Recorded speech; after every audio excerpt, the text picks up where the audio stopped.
So మేము వస్తున్నాము అనే కాన్ఫిడెంట్గా ఒక పబ్లిక్కి కాకపోయినప్పటికీ కార్యకర్తలకు లీడర్స్కు ఒక సందేశం లాంటిదో ఎందుకు చెప్పలేకపోయారు జగన్ చెప్పినంతగా మాట్లాడినంతగా? ఒకటి ఆలోచించండి, మనం ఇంపార్షియల్గా ఆలోచిస్తే, నిష్పక్షపాతంగా చూసుకుంటే, నేను ఇదివరకు కూడా మన ఛానల్లో చెప్పాను, జగన్మోహన్ రెడ్డి ఎవరితో అలయన్స్ పెట్టుకోలేదు. దానికి కూడా కొందరు వ్యతిరేకులు ఏమన్నారంటే ఆయనతో ఎవరు వస్తారు అలయన్స్ అని అంటూ. ఆయన మొదటి నుంచి కూడా ఇదివరకు ఎలక్షన్స్లో కానీ ఎప్పుడు కూడా నేను ఒంటరిగానే పోతాను, నన్ను నమ్మితే నాకు ప్రజలు వేస్తారు, ఓటు వేస్తారు, లేకపోతే లేదని ఆయన ఒంటరిగా నిలుచుకున్నాడు. తెలుగుదేశం జగన్ పోవాలి అని ఒక వేదిక పెట్టుకున్నారు వాళ్ళు. దానికి మన పవన్ కళ్యాణ్ గారు కూడా జత కలిపారు, జగన్ పోవాలి అని అంటూ. సో ఇద్దరు కలిసినా కూడా మాకు ధైర్యం చాలక బీజేపీని పిలుచుకొని వచ్చి ముగ్గురు కలిసి జగన్ పోవాలని ట్రై చేశారు. సో ఈ పరిస్థితుల్లో మనం చూడాల్సింది ఏంటంటే వీళ్ళ మీద వీళ్ళకి నమ్మకం లేదు, వీళ్ళు అపనమ్మకంతో బతుకుతున్నారు. దానివల్ల ధైర్యంగా చెప్పలేకపోతున్నారు. జగన్కి వచ్చి గెలిచినా ఓడినా అతను ఫ్రమ్ వాట్ వి సీ మనం చూస్తున్న పరిస్థితుల ప్రకారం డోంట్ కేర్ మాస్టర్, గెలిస్తే గెలుస్తాను, ఓడితే ఓడిపోతాను, నాకు ఎవరితో కూడా సంబంధం లేదు, ఇది నా గెలిస్తే ఓడిపోయినా నాదే బాధ్యత అనే వ్యక్తి. ఇక్కడ జగన్ చంద్రబాబు నాయుడు గారు పవన్ కళ్యాణ్ గారిని పెట్టుకొని పవన్ కళ్యాణ్ గారు వచ్చి బీజేపీకి చంద్రబాబు నాయుడు అంటే నమ్మకం లేకపోతే నేను బతిలాడి తీసుకొని వచ్చాను, అంత తీవ్ర పరిస్థితికి పోయి ఎందుకు జగన్ ఓడించాలని అంటూ. సో కాబట్టి వాళ్ళు ఖచ్చితంగా బల్లగొద్ది పబ్లిక్లో చెప్పలేకుండా ఉన్నారు, ఎందుకంటే కమిట్ అయిపోతారు. ఒకవేళ రాకపోతే రావాలని ఆశిస్తాం, ఒకవేళ రాకపోతే. సో జగన్కి వచ్చి అట్లా కాదు, అతనికి సంపూర్ణ విశ్వాసం ఉంది, గెలిచినా ఓడినా, గెలిస్తే నాకు ఇంత, ఓడిస్తే నా బాధ్యత. సో అటువంటి ధైర్యం వీళ్ళకి లేదు, అందుకనే వీళ్ళు they are hiding behind the scene and not coming out. So let us wait and see. నేను ఇదివరకే మీ ఛానల్లో చెప్పుకున్నాను, పవన్ కళ్యాణ్ గారికి రాజకీయ అనుభవం లేదు, ఒక ఉద్రేకపూరితమైన రాజకీయ ప్రవేశంలో ఉన్నాడే తప్ప ఈ still an entrant in politics.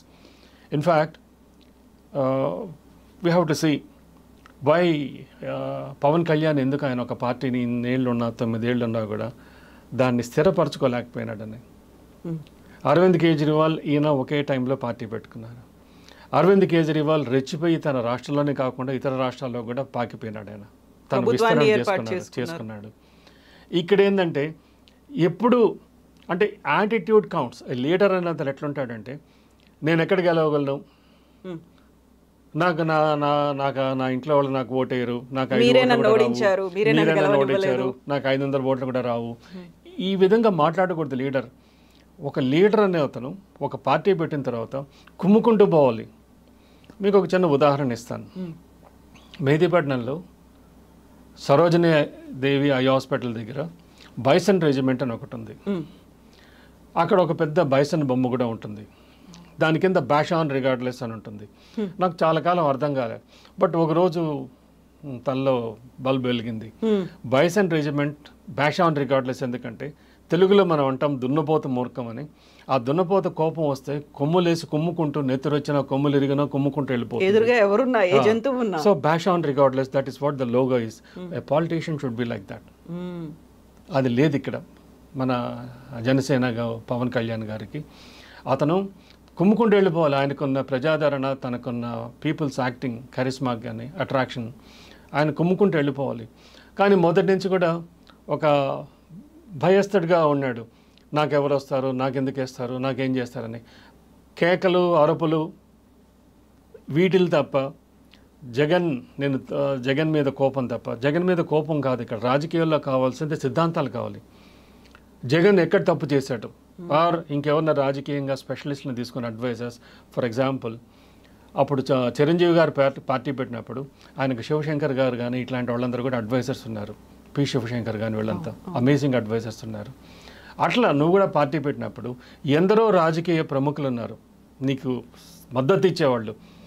వాళ్ళని తీసుకోకుండా, ఒక సలహాదారులుగా తీసుకోకుండా, దశాబ్దాలు రాజకీయాల్లో మునిగి తేలి నానిన మేధావులు ఉన్నారు.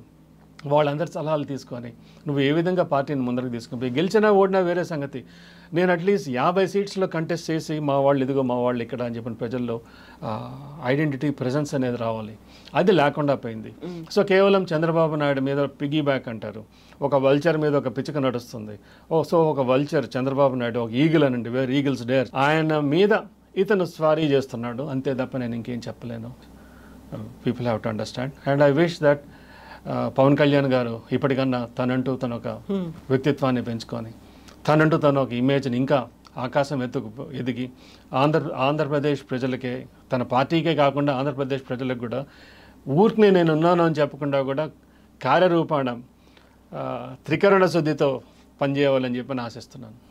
సో మీకున్నటువంటి ఇన్నేళ్ళ ఎక్స్పీరియన్స్, ఇన్ని ఎన్నికలు చూసిన తర్వాత ప్రస్తుతం ఉన్నటువంటి సిచ్యువేషన్ 23 రోజుల గ్యాప్ అనేది, ఫస్ట్ ఫేజ్ అయితే ఇంకా ఎక్కువ గ్యాప్ పెరిగేది, 4th ఫేజ్ కాబట్టి 23 రోజులే ఉంది.